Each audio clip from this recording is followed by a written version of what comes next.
Allie, have you ever tried to hire a virtual assistant, a VA, and then maybe you were so excited to offload all of the stuff off your plate, so you can finally focus on what matters, only to feel increasingly frustrated as time goes on because you're like, dude, why don't they care? Why don't they get it? Why aren't they taking initiative? Why can't they read my mind? Which leads into this like really fun funnel of like disappointment and then anger when you're like, fine, I'll just do it myself. This doesn't even work. Like, screw having a VA. Allie, do you know what I'm talking about? Do I? Yes, I do. Yes. Yes. Okay. Well, I think we've all been there. Anyone who's hired a virtual assistant before probably has felt that feeling, or else you're like the one in a million who never has.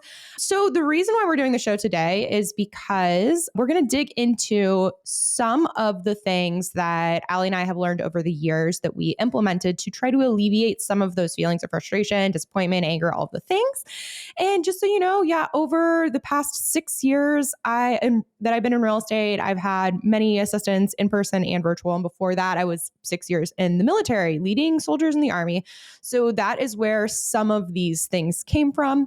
And this is going to be an overview. Allie and I talked about this before we hit record, that each one of these things is like a total fucking rabbit hole of an entire deep dive topic for hours.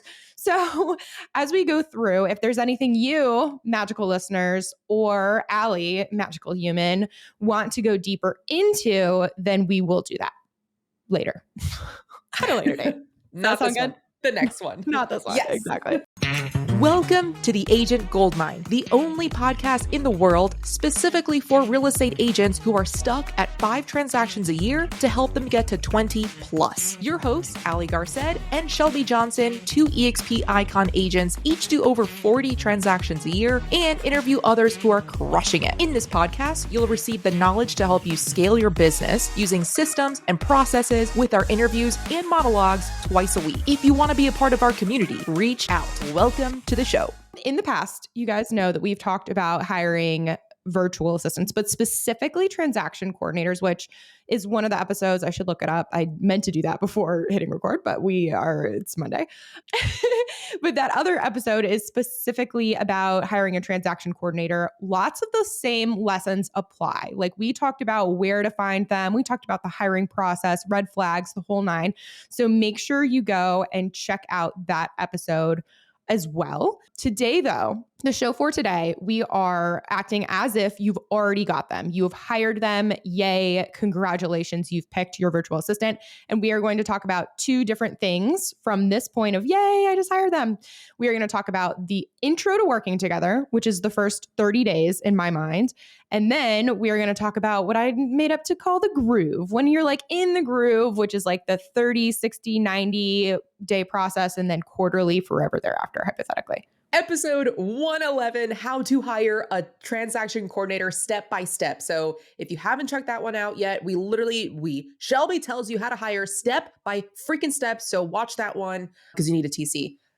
Carry on, Shelby. Thank you. Thank you so much, Allie. Oh, okay. So as we were working into this intro, right, you just hired them. This is the first 30 days. The first thing before we even get into like step 1, you guys have to realize, you have to embrace this, that you are a leader. You are not just a real estate agent. You are a leader of not just your clients, but you are also a leader there. A good real estate agent is taking the reins and leading their clients towards the path, guiding them the whole things. But you are also that in your position when you are bringing on a virtual assistant and or any assistant, really. And ultimately, what happens or fails to happen is still on your shoulders, whether or not you like it. Because guys, you can delegate tasks, but you cannot delegate the responsibility that comes with it. And I've seen time and time again, Allie, I'm sure you've seen this too, where agents who are slammed, they're super busy, and they've been told a million times to hire a virtual assistant, will hire one and then just try to not train, try to not give any sort of guidance. They just try to dump tasks on them. And that's what leads to what we talked about in the beginning. The frustration, the disappointment, everyone's pissed, the firing happens, and you're stuck worse than you started.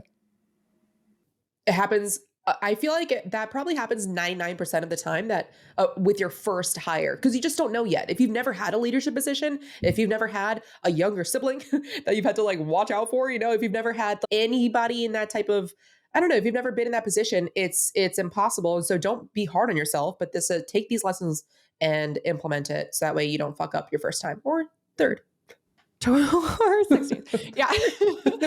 Okay, so that was my first. My second first is that we are going into this podcast with the expectation that you have your shit at least a little bit together. We're going into the expectation that you have thought through ahead of time what the job description is, what you want your virtual assistant to be doing. You've laid out their duties.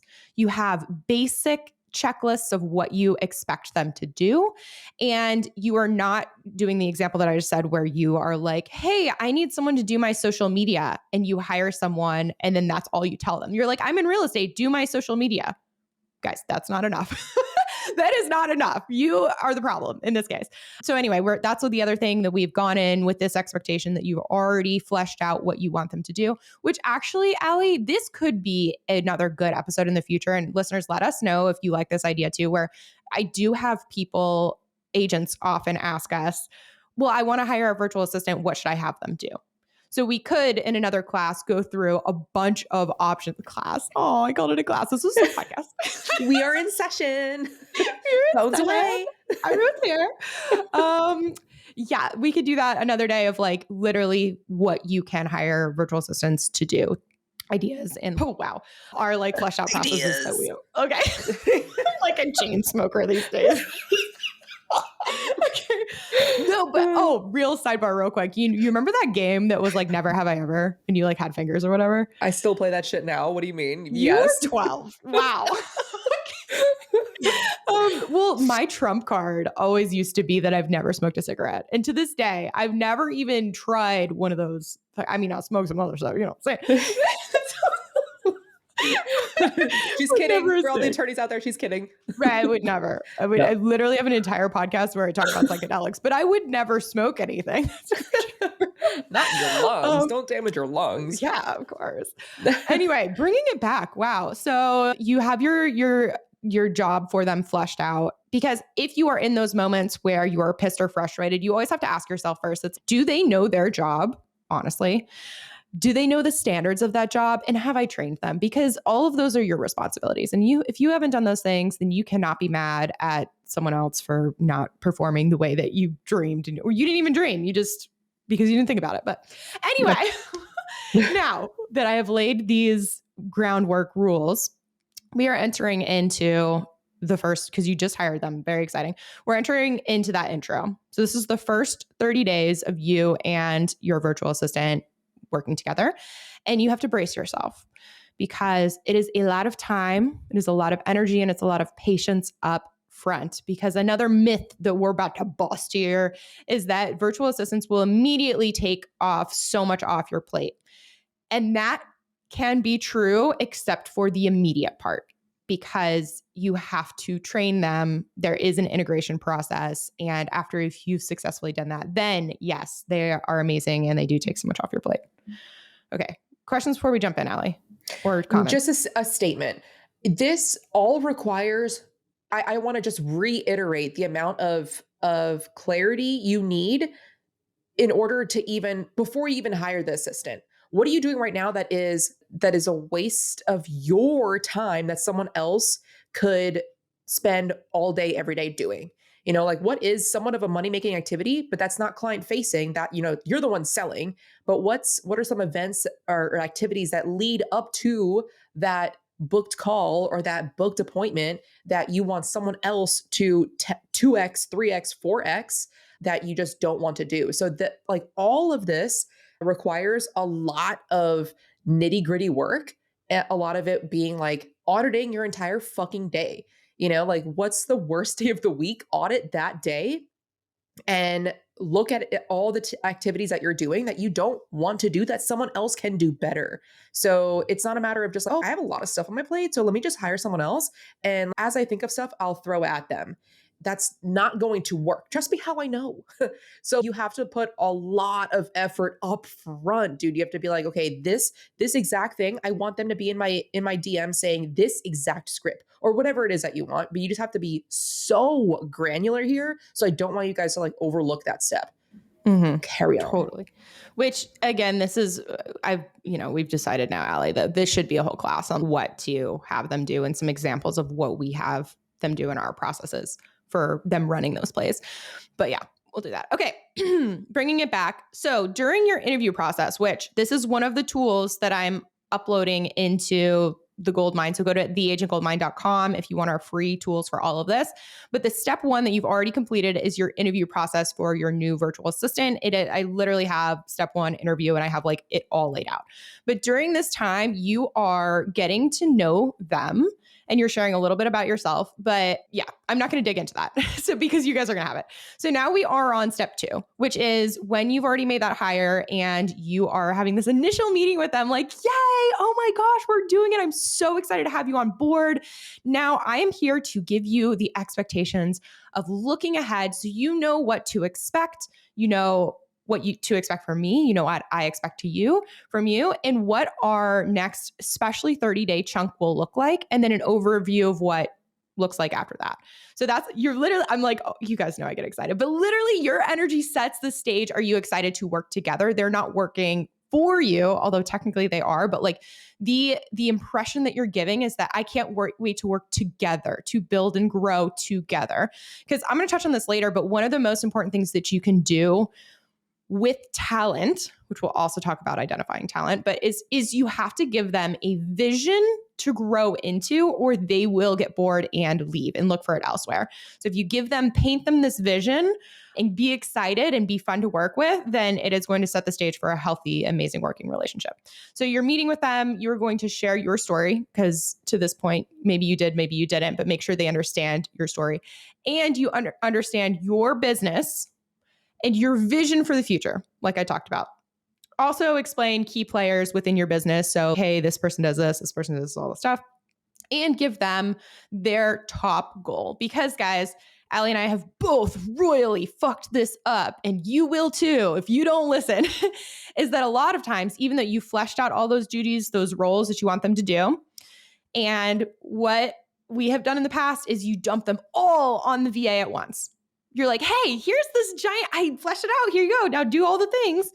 Well, you've probably taken, months and months and years potentially to understand those things. And by dumping them on someone else's lap all at once is a recipe for failure. They're going to feel overwhelmed. They're going to feel shitty. You're going to be pissed. So my recommendation is that you start with their primary job, and the expectation for that first 30 days is to get really, really good at that one thing, with the excitement of once you nail this, once you have it locked on, then we're going to layer on one more thing. And you're going to nail that. And then we're going to layer on one more thing. So that way it's an incremental growth process, and you're explaining this to them. So that way, hey, look, I don't want you to feel overwhelmed. I felt that way before. It is shitty and I don't want to do that to you. So that's how we're going to proceed, just one thing at a time. And VA, please, this is a two-way street. You're human, I'm human. Please let me know if I'm not communicating something in a way that makes sense, or if I'm giving you too much up front. I want this to be a two-way street, so that way we can grow and be the best we can together. If you're looking to change brokerages this year so you can increase your business, and you want to join us at eXp Realty and would like either myself, Allie Garced, or Shelby Johnson to personally sponsor you in, so that way you have access to 2 icon agents, text the word JOIN to either my number, 914-318-4918, or Shelby's number, 859-267-3849. If I sponsor you and you have access to the both of us and everything that's 5 Pillars Nation, we have the checklist, the systems, the processes to help you scale your business. And don't take our word for it. We've had agents switch brokerages to join us that were stuck making $300,000 GCI, and they join us so they can scale. So text the word JOIN to those numbers and we'll take the next steps. So that is the first 30 days, getting really good at one thing before adding more, the two-way street we talked about.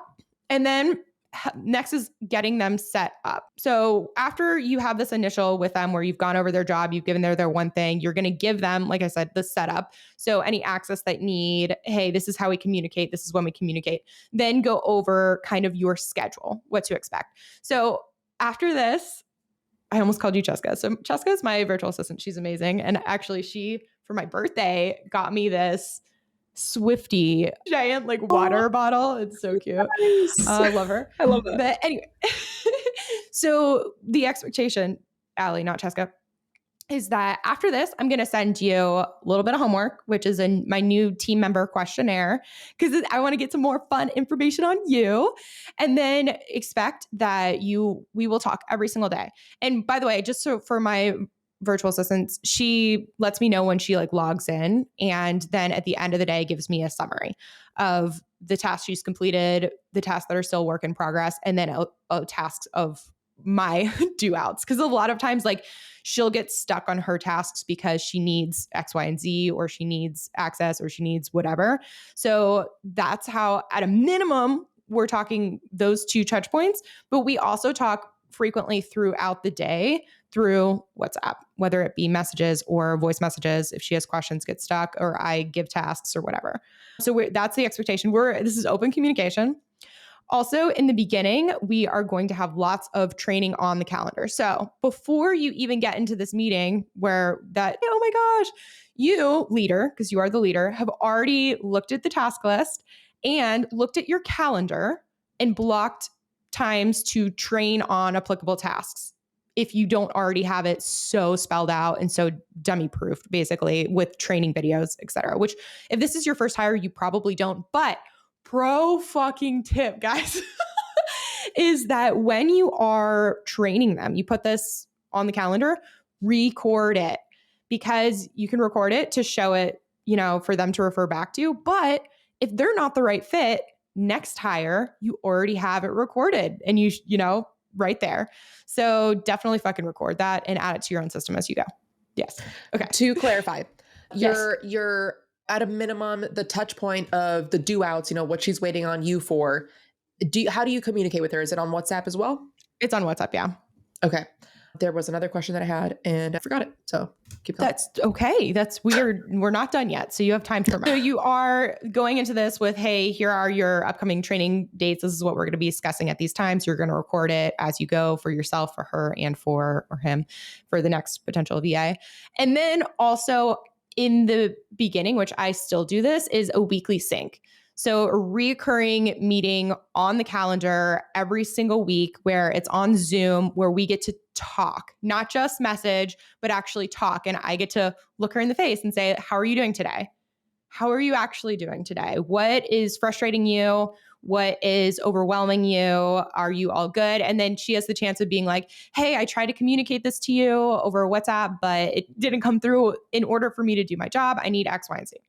But having that on the calendar every week, even though you don't fucking want to do it, is so important for a healthy VA relationship.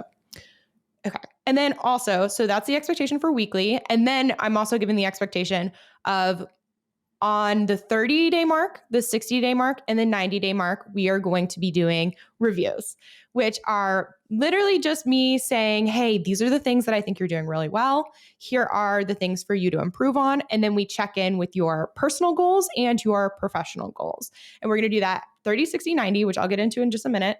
And then after those 90 days, by that point, we will, see if whether this is a good fit for you, whether it's a good fit for me, and, really just commit to the future together. From that point forward, we're going to be doing those quarterly. Question in the front, Allie. I remembered my question. Taking it back just a little bit, does this apply to, 2 questions. Does this apply to whether you're hiring a part-time agent or a full-time agent? Do you make a difference? Admin? Mm-hmm. Okay. You said agent. So we could, yep. which I used these with the agents on the team too, but yes, I would say that this also applies to part and full-time, because even if they're part-time, you still want them to do an amazing job. You still want their buy-in. You still, all the give a fucks, all the things. And my second question, to an agent that doesn't know whether they should hire a full-time versus a part-time in the States versus in the Philippines or somewhere else, what would you recommend them? How do they think through that? Yeah, that's a really good question.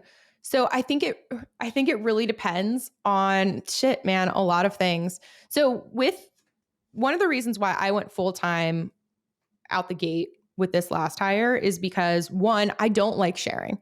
This I really fucking don't like sharing. And I've found that before when you hire people part-time and they have multiple clients, then you're always like you're in a shoot. What's it called? When you're like waiting for your turn to be fucking serviced. I didn't want that. I wanted like responsive 100% focus for me. I went VA route because all the tasks that I wanted done were back end, like operational, not client facing. And although VAs can be client facing, and Cheska does do some, forward facing stuff, but the bulk of the role was back end, which is why I went VA. Also, I was not comfortable hiring a full time stateside person because of the cost as well. I wanted full time, but I didn't want to pay the cost of stateside. So that was another factor. Yeah, I don't know. Did I answer any of that? What else? What are your thoughts? If I asked that question to you, Allie. Yeah, it of course it depends. Depends on what the tasks are that you want done. Yep. I think if you're looking for stuff that you would need, perfect English for, you could still do, overseas VA. You just have to make sure that you schedule that Zoom call with them and you actually hear their English, which goes back to episode 111. But other tasks that you know that you're looking for, you could also take it like step by step. Maybe you could look for part-time. I think it's harder going from part-time to full-time than it is looking for a full-time assistant and then kind of dialing back those hours, because you're very rarely, I think, going to find a part-time VA that you can then convince them to drop all their other clients and work with you full time. So just look for someone full time starting out. But I guess that would go back toward the audit too, of every single week, tallying what you're doing or putting it into a bulleted list and how much time that takes you, all of your activities every single day for at least a week. And realistically think, can someone else do this at a different time zone 12 hours later? Do I require someone to be working US state hours? And, and then you can kind of just take I don't know, from there, you could decipher whether you're looking for part-time or full-time. I'm in this right now. I'm thinking of hiring a full-time overseas, but I'm It's still the fucking best. Yeah. Because my thing is too, but it's not and enough. like listening to you, I thought of another reason why too. It's like this role that I hired for Cheska was originally a very specific like CRM related position. And because I did the thing, you give one thing and then you add more things. But what I really wanted, and I knew I wanted it, and I was like looking for the right person for this, is I wanted not just assistant for my business, but I also wanted a personal assistant, which maybe that sounds crazy, but I did. I want someone to be able to not just do CRM tasks, but also schedule my flight and my hotel for conferences and update my calendar. Like literally, she looked up places for my 6-month-old cat to get spayed. I wanted someone who could do everything, and I wanted it on my time, which she is from the Philippines, but she works stateside hours, which I gave her the preference in the beginning. Hey, like I know the time zones are different. Her husband is also a virtual assistant and they both work US hours 9 to 5. So. Oh, wow. That's perfect wow. That's amazing. I know. It's great. It's everything. But yeah. Okay. So yeah, we're still in that initial meeting. We gave the expectations. Hey, this is how often you're going to see me. This is our training calendar. You have already, before you got in this meeting, you've plugged it into the calendar. You can invite them ahead of time. So you're just reviewing it. I also already put in the 30, 60, 90-day counselings I shouldn't say counselings, reviews, whatever, into the calendar, as well as the quarterly. So like literally everything's already in the calendar. They're already invited, good to go. Cool. And by this point, you have to give them, I would do that first training right there on the spot. So they have something to do. So you give their training and okay, go chunk, go and execute that. So now we have gotten into, that's just a very overview of the process. At this point, it is still day one for you, and you're looking ahead to the next 30 days, which, by the way, people freak out about hiring. You're not marrying this person. You are literally hiring them for a fucking day. If you hate them, then that's it. You know what I mean? So like, especially with virtual assistant work, I know that sounds shitty, but like it is, if it's not working, it's not like you have to give a 30-day notice. It's, hey, I'm really sorry, but this is unacceptable. We cannot proceed forward from today, from this point forward. So don't freak out about, you're not hiring them for 2 years. You're hiring them for now. Does that make sense? Yeah, I'm glad that you brought that up, because everyone thinks, oh, I'm gonna hire a VA, and they immediately think annually, like, how much is this gonna cost me per year? But chunk it down, because if it doesn't work, you're not committed. Right. You can just Totally. And neither are they. They can just move on to someone else too. They're gonna find other work. Yeah, but that also freaks me out when you find someone who's really good, which is why these things that I'm talking about today, where it's like you're doing the team member questionnaire in the beginning, you're finding out, which I didn't go over, I'll go over that in a second, but you're doing these accountabilities, you are putting energy into them, because if they are really good, oh my God, like, dude, I'd be so screwed if Jessica was like, hey, I'm out. Bye, bitch. And so that's one of the things where it's like, what am I doing to make sure she's fulfilled professionally, personally, really still likes me as a human, wants to work together. And then also getting that feedback from her. When you do these 30, 60, 90s, you'll see, but it's not just a push. You're not just telling them these things. You're also asking for feedback, because you want to adjust to be as good for them too. But okay, so day 1, we're now looking for the next 30 days. Guys, this is when you are going to start assessing. You are assessing, are they talent? Are they non-talent? Maybe they interviewed really well, but they don't perform. Maybe they blow your mind. Who knows? But universally, talent as opposed to non-talent are the people who find solutions. They don't come back. They don't put the problem back on your plate. They're the one who fixes it or tries to fix it, or where they come to you, say, I already looked in these positions. I'm really sorry to ask this, but whatever. Overall, too, they are continually raising the bar. So talent, in my mind, will take that system that you documented and try to improve it, optimize efficiency, update. And it is your responsibility as a leader, because a leader, right, of empowering them to do that. Saying, hey, look, like up to this point, I've been a hot mess trying to keep my head above water. I'm so glad that you're here, because this is what I've developed, this process and system. But now you don't just own these tasks. Like my expectation of you is not to just check the block, because you're way smarter than that. You're super, you have so much talent. So if you could, within this checklist, if you see something that doesn't make sense, if you see something that could be better, if you have an idea of some technology you saw or whatever, absolutely, I would love for you to either implement it if you know for sure it's good, or come to me and we can talk about it on our sync. Can you be like, hey, I thought about this. What do you think about this? Because if I see you do that, it would just make me so happy and blah, blah, blah. Does that make sense? Oh yeah, definitely. And it gives them more ownership. And then therefore they just start caring even more. Totally. Okay. So you're assessing them. And with that assessment though, we know that it's not going to be perfect. It's going to be really fucking ugly for the first 30 days. So what I wouldn't recommend calling it this, but this is what my agents and admin from the 5 Pillars Realty Group days, their traditional team back in the day, they used to call it a tattle sheet, because I had, I have my notes on every single one of them. But then when I would see something that wasn't a big enough issue to be spot corrected, which by the way, praise in public, correct in private. Not the other way around. If you want to keep morale, if you want people to love you still. But so to go back to the title sheet, it's maybe not something that's big enough to be corrected on the spot, but it is something that like bugs you. Ooh, that was wrong. I didn't like that, whatever. Take that and drop it on the title sheet.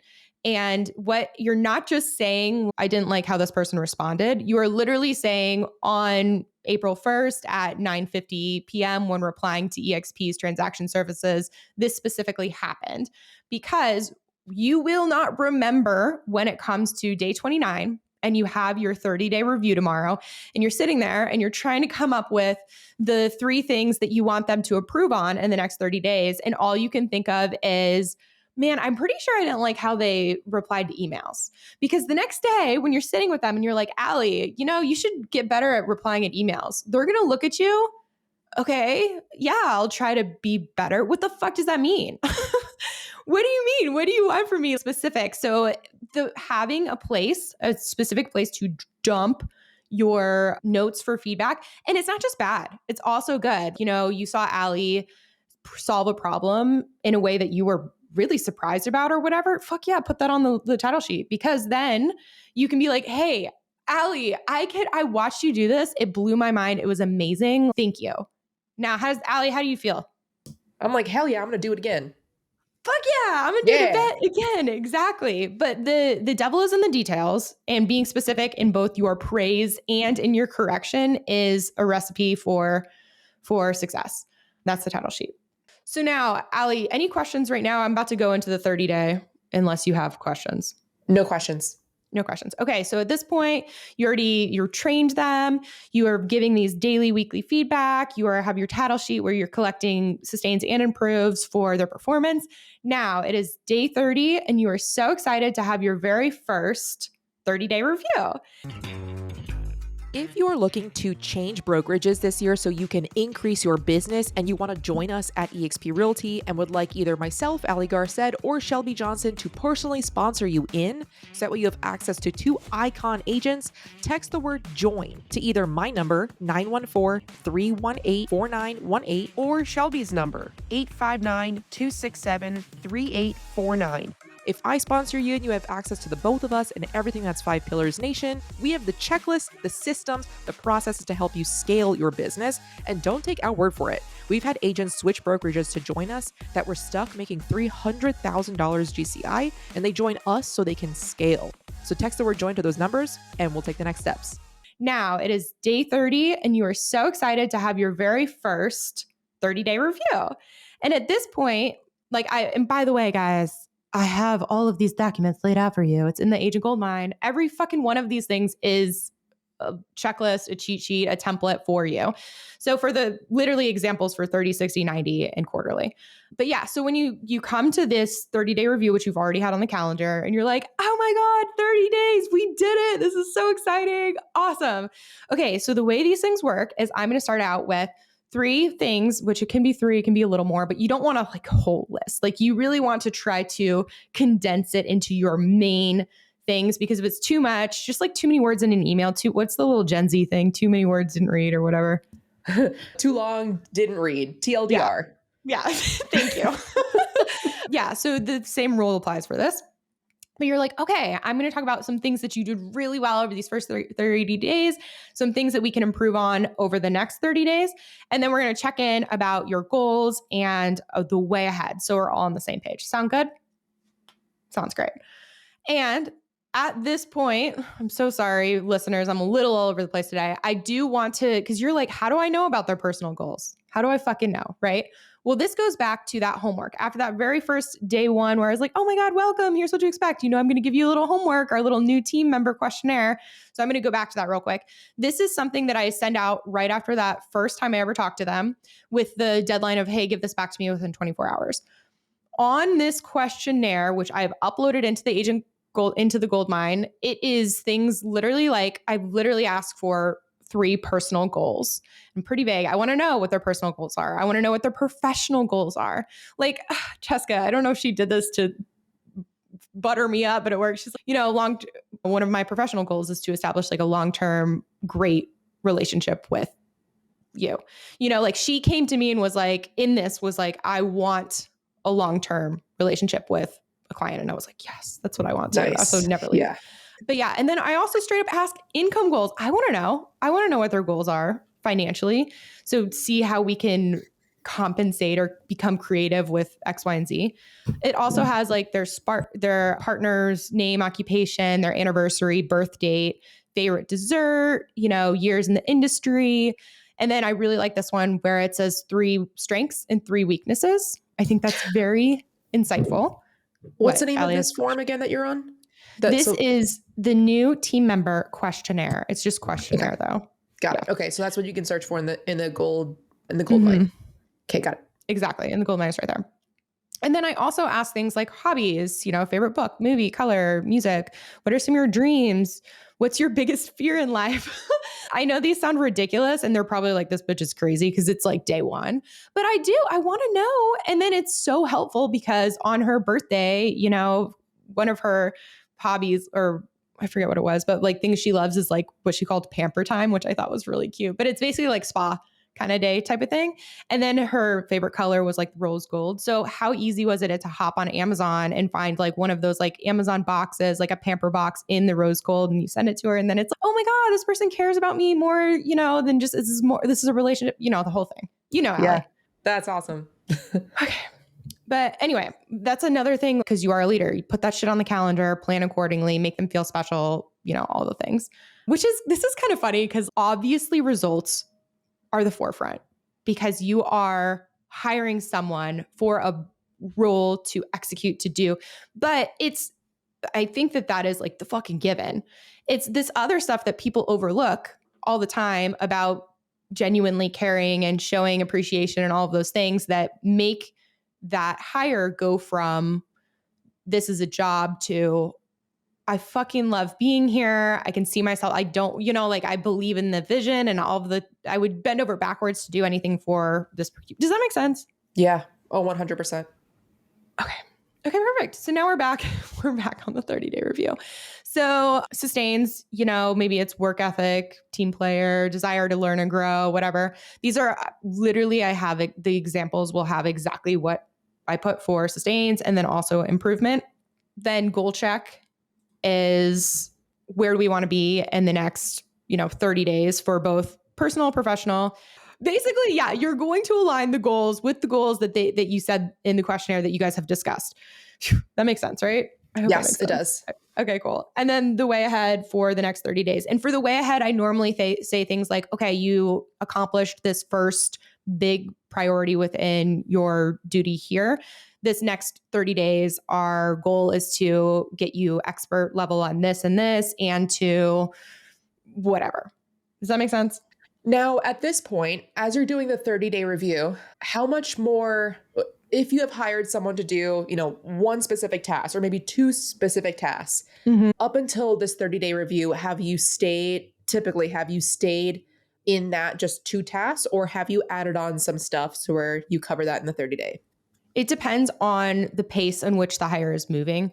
Ideally, like with Cheska, she slammed through her list. And so we were well ahead of, my projected schedule. And with that, though, I try to continually add things as much as possible if they're being added into a system. So, and that's the thing, if you have a checklist for them to do, it's not hard to add 2 more steps in a checklist to continue making your processes better. And it's not that much extra to add on to their plate if they're already an expert at those daily tasks.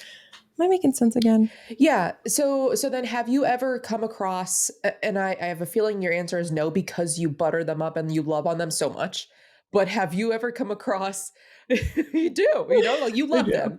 I do love them. Yeah.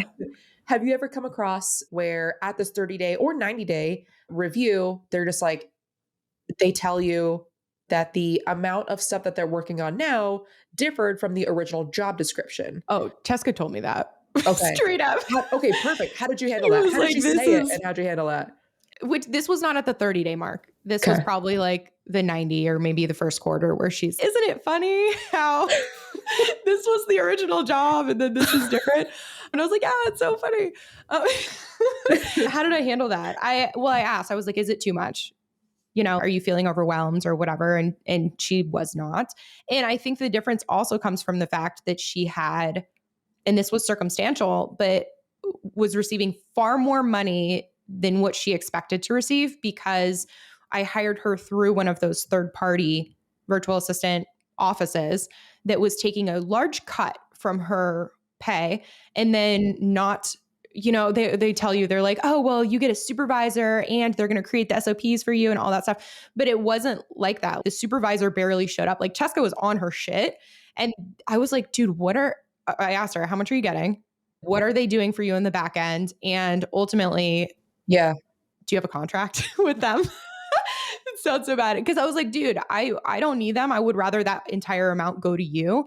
So if you're, I'm pushing you, I don't want to screw up any relationships in your world. But if you are comfortable leaving them, then I am very happy to give you the full amount that I was paying anyway. And so that's what ended up happening. So I think that because of that in particular, the increase in responsibilities was, and it's for real. Like, it's nothing that I think it would be different if it was like something that she couldn't handle, but the girl likes to be busy too. Like I mean, that I think you and I would feel the same way where we're bored. That's not fun either. We want a challenge. Yeah. So, cool. depends. Okay. So in your case, it started out as like a almost passive joke. Haha, isn't it funny from her? And then you turned it serious. You're like, is this too much? Yes. Oh, 100%. Because every joke comes from a place of truth, right? Yeah. So, and that's the thing. I don't want to skim over anything. I want to know if it's too much. I want to know if she hates something. And that's something too. I'm like, hey, is there anything that you really, really don't like doing? I ask her in the questionnaire, strengths and weaknesses or likes and dislikes, but still continuing to ask that, because if there's a way that we can maneuver and change, which there normally is, to either turn that into a system, automate that, or this is something too that like I mean, and I do believe in, when you're like painting a vision for someone, it's like Jessica and I have had this conversation before where it's once the business here is up and booming more, what I would love to do is to get you someone who can take off either the pieces you don't like or free up your time so that way you can work on X, Y, and Z. And that's another like, oh, that's a cool vision. That's a growth opportunity to buy into in the future, you know? Something I've talked to Cheska about this before too, where it's like, hey, once we're busy and set up here, what I would love to do as you keep increasing your levels of responsibility is I would love to get an assistant for you to offload your 80%. So you have someone who you can delegate and, you know, oversee and that sort of thing for that, and allow you to continue focusing. And that's just another way for, it's like a vision for the future, an opportunity for growth. Oh, like that would be great. You know, it kind of like layers in the buy-in and then also the vision. Ooh, and I don't want to go too far ahead of ourselves, but would you be the one hiring the assistant for the assistant, or would We you do it have together. Cheska? Okay, together. Yeah. Nice. And honestly, what would probably happen is she would find, because she's very well connected in the virtual assistant space, which, by the way, listeners, she has been in the industry for a long time and has a lot of connections. So if you're looking for a cold caller or a social media person or whatever, you can let me know and I'll see if she knows anyone, because she's got a little biz going on there. But Nice.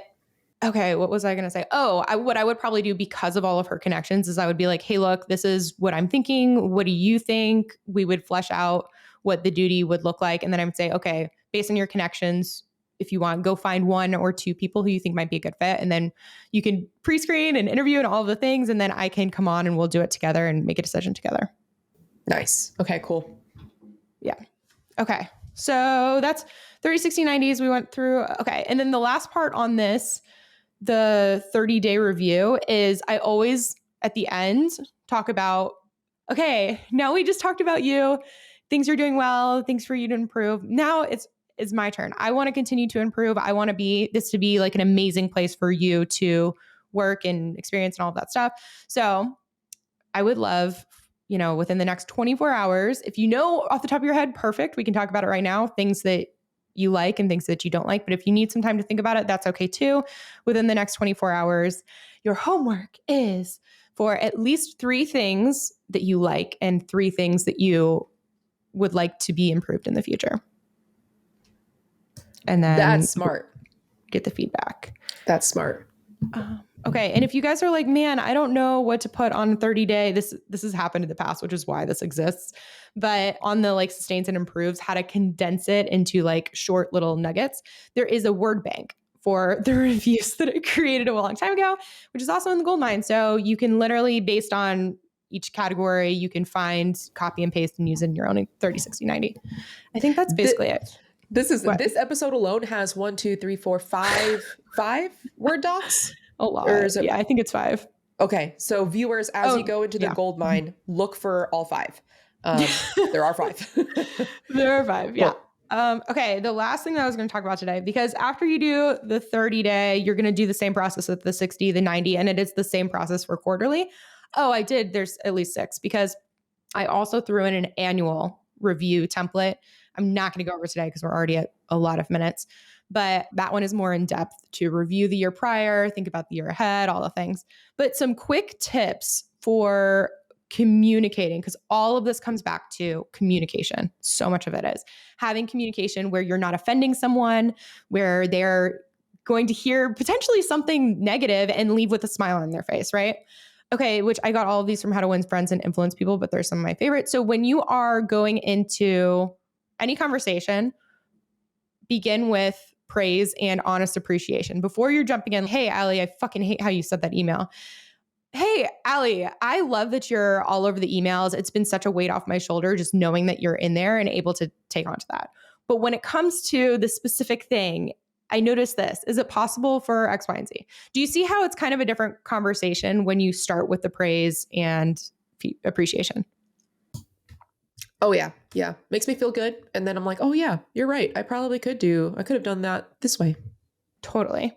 The next one is to talk about my own mistakes first. This is a really big one too. If someone is really fucking something up on a checklist, I like to be like, hey, just want to know, like, I reread this and I definitely could have worded this more clearly. But in the future, is it possible that we do X, Y, and Z on this? So that way it's like, I'm assuming responsibility. Their guards coming down because I just said that I should have done something better. It makes a huge difference. So also asking questions instead of getting orders, instead of even in that example where I'm like, is it possible to do this next time? As opposed to do it this way next time. Different. Praise the slightest improvement. Allie, you're fucking emailing still. No, I'm just kidding. You're doing great. Maybe not. Yeah. Give people a fine reputation to live up to. This one is really good too, where it's like, hey, I know that this might seem like I'm being really hard on you, but the only reason why I'm digging into this so much is because I know how much potential you have and I know how talented you are. If you were someone who wasn't, who didn't have all the potential, I would just, let it go. But because it's you and I know you can, that is why. Do you see the difference? Oh yeah. Yeah. Big time. And studies have shown this too. Like the more that you can almost, and not 100%, but you can start changing people's behavior toward a behavior that you're looking for by telling them that they are that attribute or that trait. Shelby, you're so organized. I really, or you're so responsive. I really, really love how responsive you are. Like you get back to all the emails within the same, within the same hour. And they're, even if they slightly weren't, they'd be like, oh, wait, she thinks I'm timely. Maybe I am timely. And then they focus more on being timely. Yeah, there's a lot of psychology behind that. I do love this shit. And I have more on here, but I'm not going to go through them all. I think that's it. Any Look questions, it up Allie? on The Agent Goldmine, baby. Yes, if you have any questions, reach out to Shelby. Her VA has got connections. Reach out to us. Be a bro and share this show with someone who needs help.